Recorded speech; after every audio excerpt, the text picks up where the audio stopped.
जा रहे हैं। मान लो सब्जी के ऊपर जो है वो संक्रमण फैला हुआ है, हम सब्जी को जैसे ही उठाते हैं तो वो जो वायरस है वो हमारे हाथों में है, ठीक है। और हमने ये अच्छी तरह से समझ लिया है कि जैसे ही हम घर जाएंगे तो क्या करेंगे कि हाथ साबुन से धो लेंगे। आप कहीं भी स्पर्श नहीं करते हैं, लेकिन हाथ में लगा हुआ है, या आप सोचते हैं कि मैंने सब्जी को स्पर्श कर लिया, अब मैं सैनिटाइजर से हाथ को वॉश करूंगा या करूंगी। क्या होता है, जब हमने वो सब्जी छुई उसके बाद ही हमें फ़ोन आ जाता है, हम फ़ोन ले लेते हैं, फ़ोन पे बात करते हैं, फ़ोन को जेब में रख देते हैं।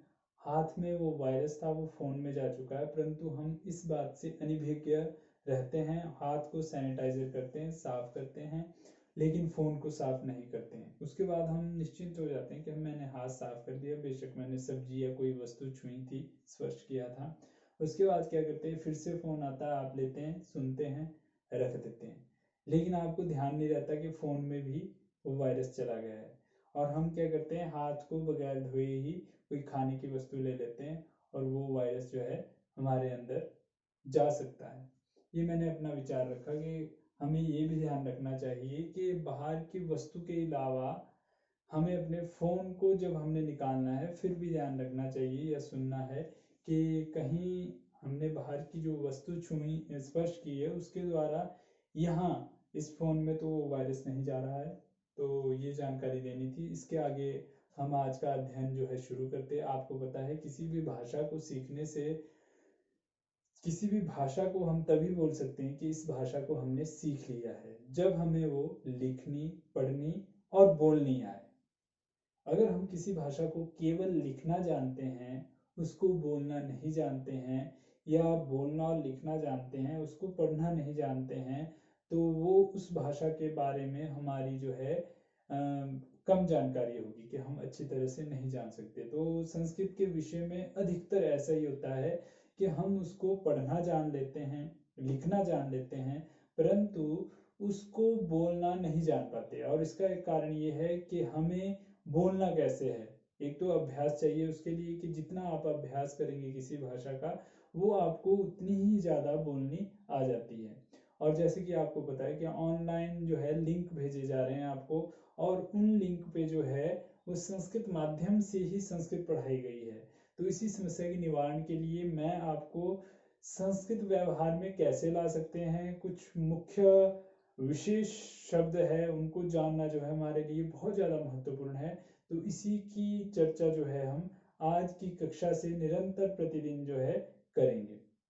तो जैसे सबसे पहले क्या होता है, हम किसी भी व्यक्ति से जब मिलते हैं तो हम उसको उसके बारे में क्या, उसका नाम इत्यादि परिचय लिया जाता है सबसे पहले। तो संस्कृत में हम परिचय कैसे ले सकते हैं, सबसे पहले तो हम क्या करते हैं कि उसे अभिवादन करते हैं, ठीक है, विश करते हैं।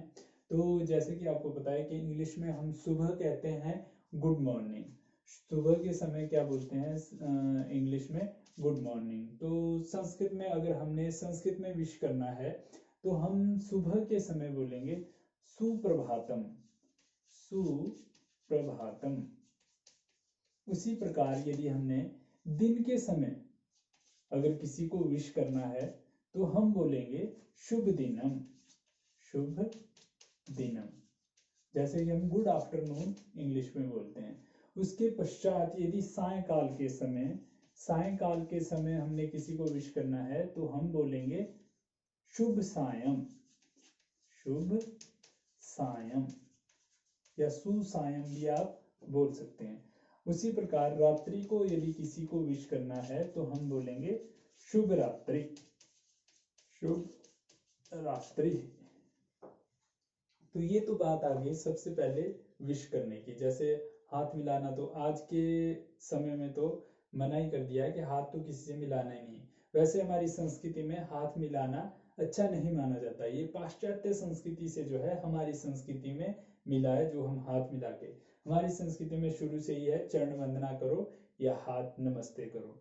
तो नमस्ते करते हुए आप बोल सकते हैं सुप्रभातम, शुभ दिनम, शुभ सायं और शुभ रात्रि। ये चार चीजें होगी। उसके बाद हम क्या करते हैं कि नाम वगैरह पूछते हैं। तो अगर आपने किसी के साथ आप मिल रहे हैं, अपरिचित कोई व्यक्ति है, तो उसके साथ जो है आपने उसका नाम पूछना है, किस प्रकार से पूछना है, तो आप पूछ सकते हैं भवतः नाम किम। ये नाम पूछने के लिए जो है वाक्य है। भवतः आपका नाम, नाम किम क्या है। तो इसको ऐसे बोल सकते हैं मम नाम अजयः, मम नाम अजयः, भवतः नाम किम। मम नाम, मेरा नाम अजय है, आपका नाम क्या है। उसी प्रकार यदि आपने किसी महिला से, किसी बालिका से, किसी स्त्री से पूछना है तो क्या होगा, भवतः की जगह हो जाएगा भवत्याः। भवत्याः नाम किम। किसी स्त्री से यदि आपने किसी बालिका से पूछना है तो आप पूछ सकते हैं भवत्याः नाम किम। वहां पे अब आप सोच लीजिए कि मेरा नाम जो है गीता है, तो मैं बोलूंगी, मतलब स्त्री हूं, बालिका हूं, तो मम नाम गीता, मम नाम गीता, भवत्याः नाम किम।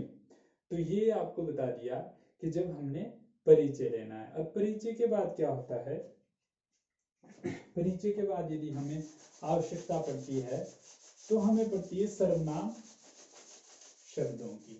तो सर्वनाम शब्दों के बारे में ही एक शब्द शब्द सबसे पहले ले लेते हैं कि सह। सह, जैसे हम दैट का प्रयोग करते हैं इंग्लिश में, ठीक है, दैट इज काउ, ठीक है। तो सह बालकः, ये हमने बोल दिया सह बालकः, वह बालक है। और इसका तभी प्रयोग किया जाता है यदि कोई बच्चा जो है दूर हो। यदि कोई बच्चा जो है आपके पास में है तो उसकी जगह, सह की जगह आप करेंगे एषः बालकः। आपके समीप यदि कोई बच्चा है पास में तो एषः बालकः, और दूर है तो बोलेंगे सह बालकः। उसी प्रकार यदि कोई बालिका जो है वो दूर है तो उसको बोलेंगे सा बालिका, और यदि कोई बालिका पास में है तो उसको बोलेंगे एषा बालिका। तो आपको पता है कि संस्कृत में जो है 3 वचन होते हैं, 3 लिंग होते हैं, ठीक है। तो एक वचन, द्विवचन, बहुवचन, 3 वचन, और लिंग है पुल्लिंग, स्त्रीलिंग, नपुंसकलिंग। अब ये हमने पुल्लिंग के बारे में बात कर ली, एक वचन के बारे में बात कर ली, ये हमने यहाँ पे स्त्रीलिंग के बारे में बात कर ली, और एक वचन के बारे में बात कर ली। तो अब जो है द्विवचन के बारे में अगर बात करनी हो तो सह की जगह आएगा, अगर दूर हो तो तौ, तौ बालकौ। उसी प्रकार यदि बालिकाएं 2 दूर में है तो ते बालिके, ते बालिके। उसी प्रकार यदि 3 बालक या बालिका जो है वो दूर हो तो उनको कहेंगे ते बालकाः, ते बालकाः। और यदि बालिकाएं दूर में है तो ताः बालिकाः, ताः बालिकाः। तो ये हो गया आपका पुल्लिंग, ये हो गया स्त्रीलिंग, ये हो गया आपका एक वचन, ये हो गया द्विवचन, और ये हो गया बहुवचन। ये हमने किसकी बात कर ली, दूर की बात कर ली। अब यदि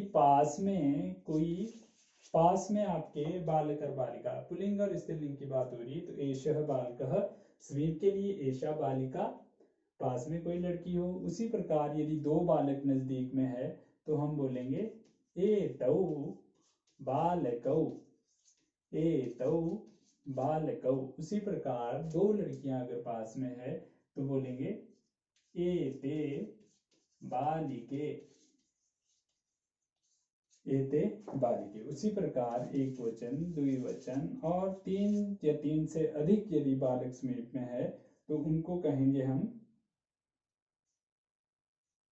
एते बालकाः, एते बालकाः। उसी प्रकार लड़कियां यदि पास में है 3 या 3 से ज्यादा तो उनको हम कहेंगे एताः बालिकाः, एताः बालिकाः। ये तो बात आ गई आपकी दूर में पुल्लिंग में स्त्रीलिंग में, और पास में पुल्लिंग में स्त्रीलिंग में। अब यदि नपुंसक लिंग का मतलब है कोई वस्तुएं, जैसे व्यजनम, पुस्तकम, यानम इत्यादि यदि आपके पास और दूर में हो, उनके बारे में अब यदि आपने बताना है तो आप संस्कृत में किन शब्दों का प्रयोग करेंगे, ये आप यहाँ देख लीजिए।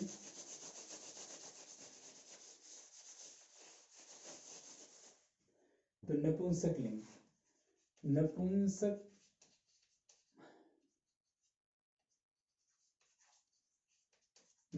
लिंग में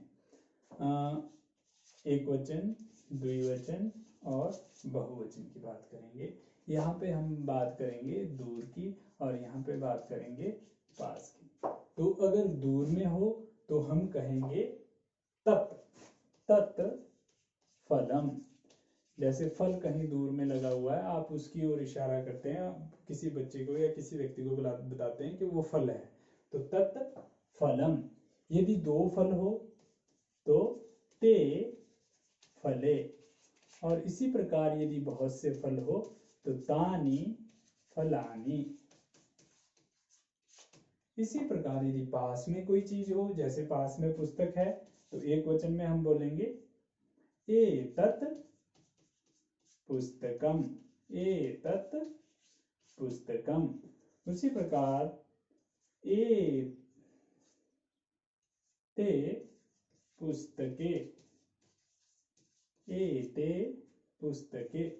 उसी प्रकार बहुवचन में यदि बात की जाए तो एतानि पुस्तकानि, एतानि पुस्तकानि। तो इस प्रकार अब यहाँ पे स्पष्ट हो गया है कि नपुंसक लिंग में कोई भी फल हो, पुस्तक हो, पुष्प हो, तो उनमें जो है तत् आगे लगेगा, तत् फलम। एक के लिए दो, ते फले, तीन के लिए तानि फलानि। उसी प्रकार एतत् पुस्तकम, एते पुस्तके, एतानि पुस्तकानि। तो अब ये आपको आज स्पष्ट हो गया है कि पुल्लिंग, स्त्रीलिंग और नपुंसक लिंग में जो है वो क्या विभिन्नताएं होती है। इसी के साथ हम कक्षा को यहीं पे विराम देते हैं। धन्यवाद।